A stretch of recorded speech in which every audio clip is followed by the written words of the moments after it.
love, pain, truth. She never saw it coming. One Friday afternoon, just as the office was winding down for the weekend, her boss called her into the big glass room. You know the one, the conference room where people only go when something bad is about to happen. The blinds were already drawn. Inside sat her manager, a man who always smiled too much, and the chief financial officer, a woman who rarely smiled at all. They didn't ask her to sit. They just pointed at a chair. The manager slid a piece of paper across the table. It was a spreadsheet. She recognized it immediately. It was from a project she had worked on for 3 months. But the numbers had been changed. A column had been shifted. What should have shown a small profit now showed a massive loss. $2 million, to be exact. We have evidence that you made an unauthorized adjustment, the CFO said. Her voice was cold like winter tap water. This is a serious violation of our trust. The young woman tried to explain. She pointed to the original data. She showed them her notes. She even pulled up her email history to prove she had flagged a possible error weeks ago. But every time she opened her mouth, the manager cut her off. "We've already made our decision," he said. He wouldn't even look her in the eye. That was when she understood. This wasn't about finding the truth. This was about finding someone to blame. Security came. 2 large men in ill-fitting blazers appeared at the door. They handed her a cardboard box, the kind you get when you are being fired in front of everyone. She had to pack her desk while her co-workers pretended not to watch. Some of them were kind enough to look away. Others stared openly, their eyes full of the quiet relief that comes when bad things happen to someone else. She walked out of the building carrying that box. The glass doors closed behind her with a soft hiss. It was raining. Of course it was raining. She stood on the sidewalk for a full minute, just breathing, before she realized she had no idea what to do next. The next 3 months were brutal. She applied to every finance job in the city. Nothing.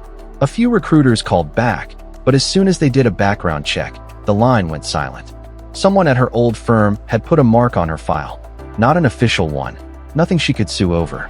Just a quiet word here, a whispered warning there. We wouldn't recommend her. There was an incident. Better to stay away. Her savings ran out faster than she expected. She stopped buying coffee. She stopped turning on the heat in her apartment. She ate a lot of rice and eggs because that was all she could afford. Her mother called every Sunday, and every Sunday she lied and said everything was fine. But the worst part wasn't the money. The worst part was the doubt. At night, lying awake in the dark, she started to wonder if maybe she had made a mistake. Maybe she had misread the spreadsheet. Maybe she really was careless. Maybe she deserved what happened. Then one night, she couldn't sleep. She got up at 2 in the morning and opened her laptop. She still had copies of all the original files. She had saved them the day before she was fired, just in case. Now, in the lonely blue light of her screen, she started going through them again. Not to prove anything to anyone else, just to prove to herself that she wasn't crazy. And that was when she found it. It was small, almost invisible. A single transaction that didn't match the rest. A payment to a vendor she had never heard of. The vendor had a name that sounded official, but when she searched for it online, there was no website, no phone number, no address. Just a post office box in a city she had never visited. She followed the thread. It took her 3 more nights of digging. She learned how to trace shell companies. She learned how payments can jump from one bank to another, hiding like fish in deep water. And at the end of that long, dark tunnel, she found a name. It was the CFO's name. The loss wasn't a mistake. It was a theft. The CFO had been moving money out of the company for years, using fake vendors and fake invoices. The spreadsheet that got the young woman fired? That was part of the cover-up.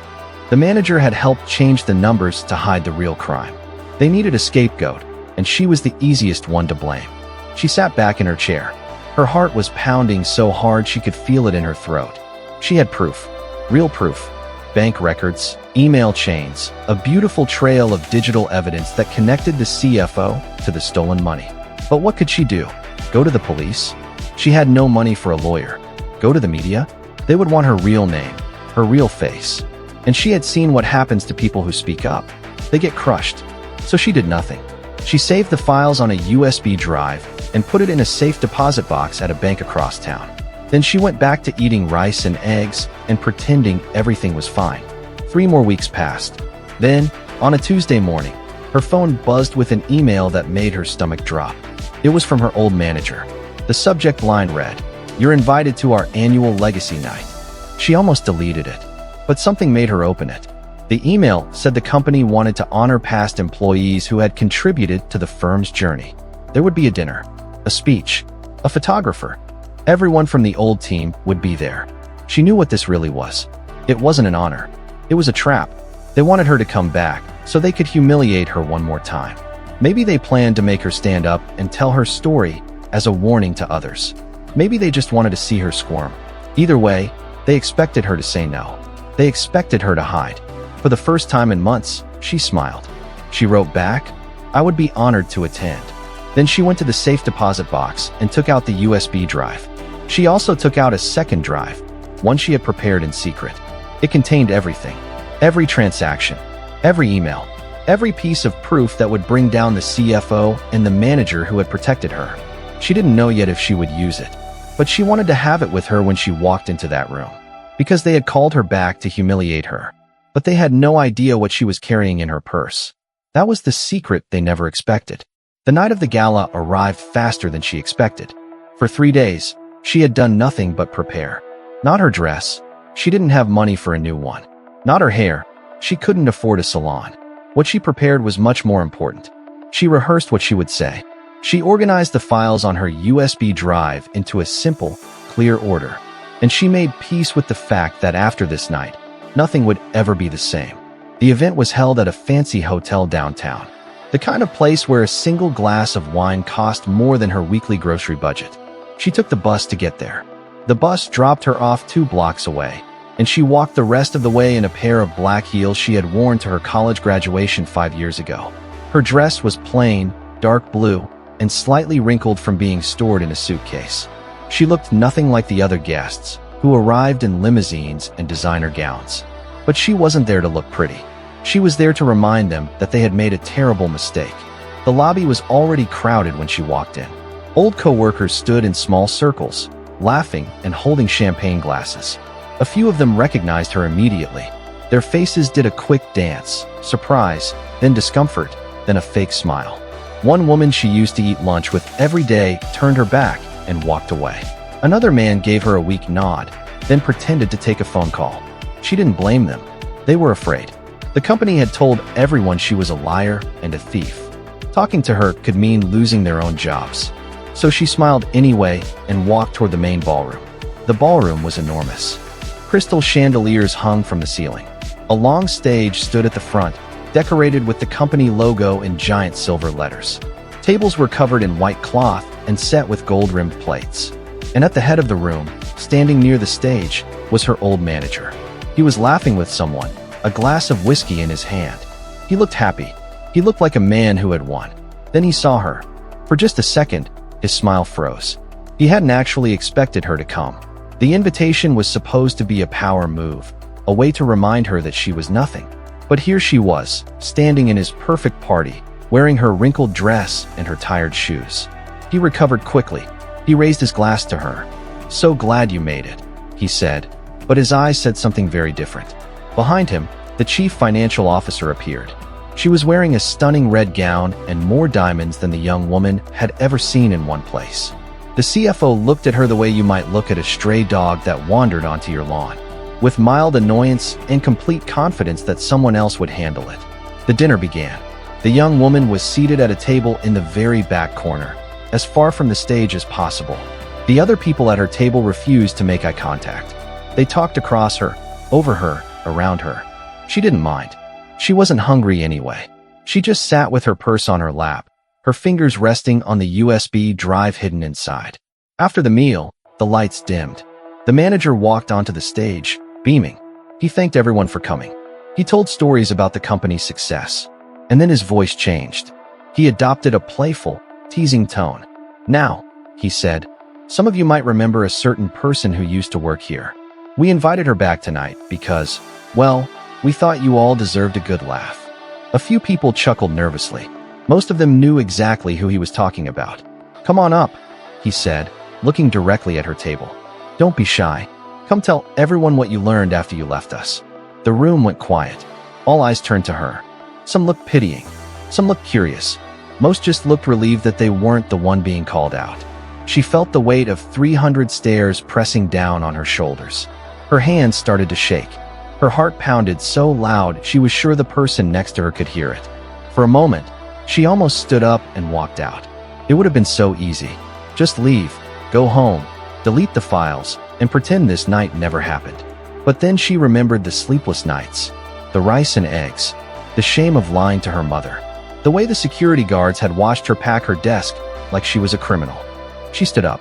She walked to the stage slowly, her heels clicking against the marble floor. The manager handed her the microphone with a smirk. He whispered, "Don't cry. It's bad for the photos." She took the microphone. She looked out at the crowd.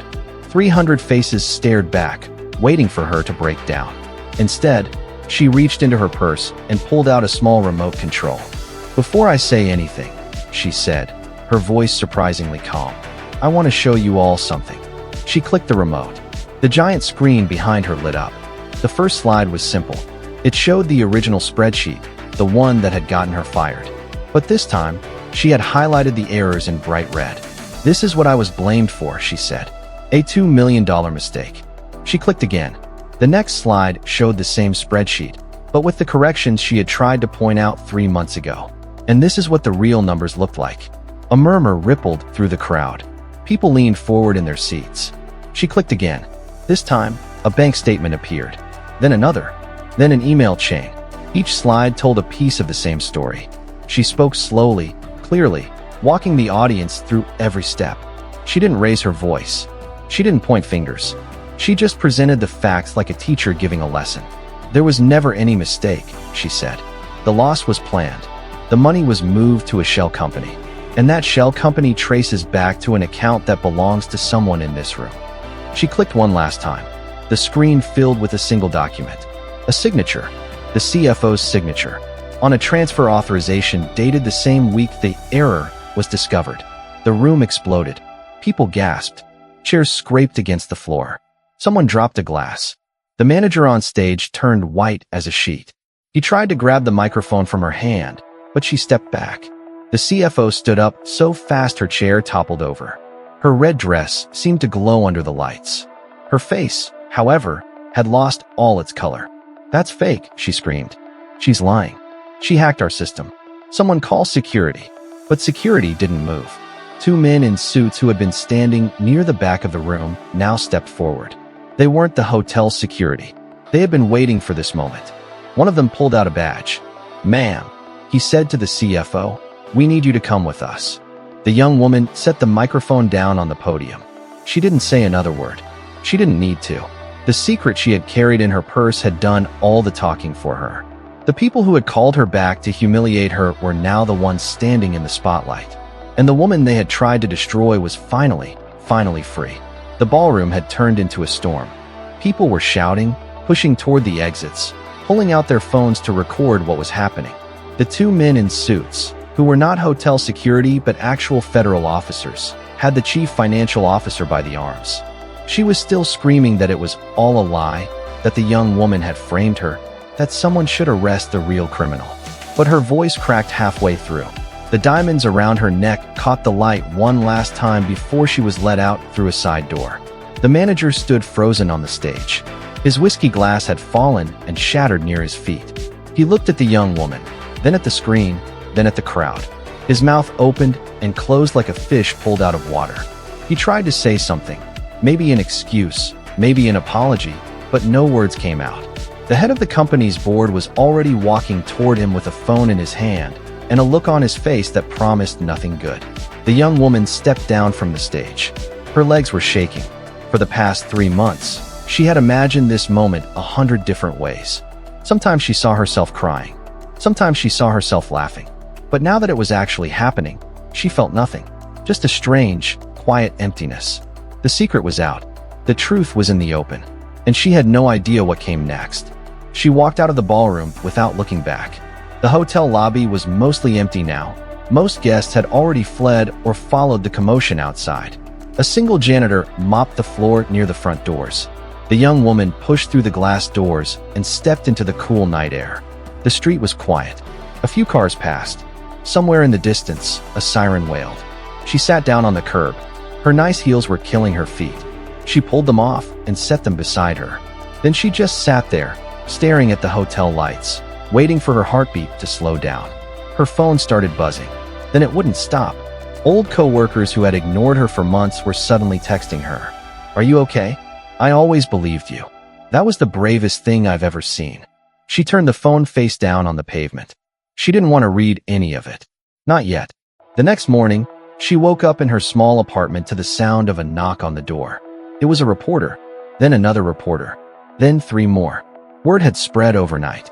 The story was everywhere: local news, social media, even a national business website. The headline read, "Fired employee exposes executive fraud at company Gala." Her face was on every screen. Her name was on every tongue. For 2 weeks, she didn't leave her apartment except to buy groceries. She ignored every interview request. She didn't answer calls from lawyers or journalists or old friends who suddenly wanted to reconnect. She needed time to think.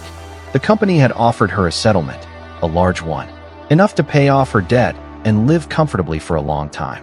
They also offered her job back, a promotion, even. The manager had been fired. The chief financial officer was facing criminal charges. The board wanted to make things right. But did she want to go back?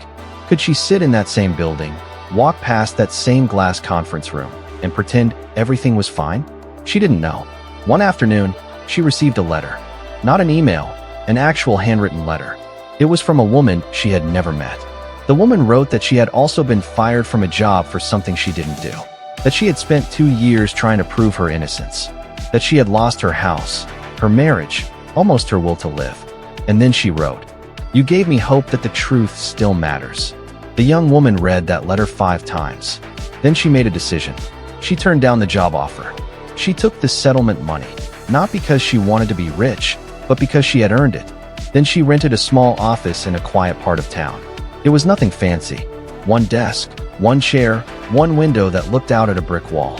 She hung a simple sign on the door, "Independent Financial Forensics." She didn't advertise. She didn't post on social media. She just sat in that tiny office and waited. The first client came within a week. It was a small business owner who had been accused of stealing from his own company. His accountant had flagged a discrepancy, and everyone assumed he was guilty. But when the young woman looked at the books, she found the same pattern she had seen before. A fake vendor, a hidden account, a different person at the bottom of the trail. She presented her findings to the court. The case was dismissed. The business owner cried in her office. She didn't know what to say, so she just handed him a tissue and told him to go home and hug his family. More clients followed. People who had been wrongly accused. People who had been pushed out, silenced, humiliated. People who just needed someone to believe them and do the hard work of finding the truth. She didn't take every case. Some people were actually guilty, and she learned to spot them quickly. But the ones who weren't, the ones with fear in their eyes and a stack of wrong numbers in their hands, those were the ones she fought for. A year passed. The chief financial officer was sentenced to several years in federal prison. The manager was banned from working in finance again. Neither of them ever apologized to the young woman. She didn't expect them to. Some people never admit they were wrong. They just get quieter as the world moves on without them. One evening, she sat in her office after everyone else had gone home. The settlement money was almost gone. She had used most of it to help other people who couldn't afford a lawyer. But she didn't mind.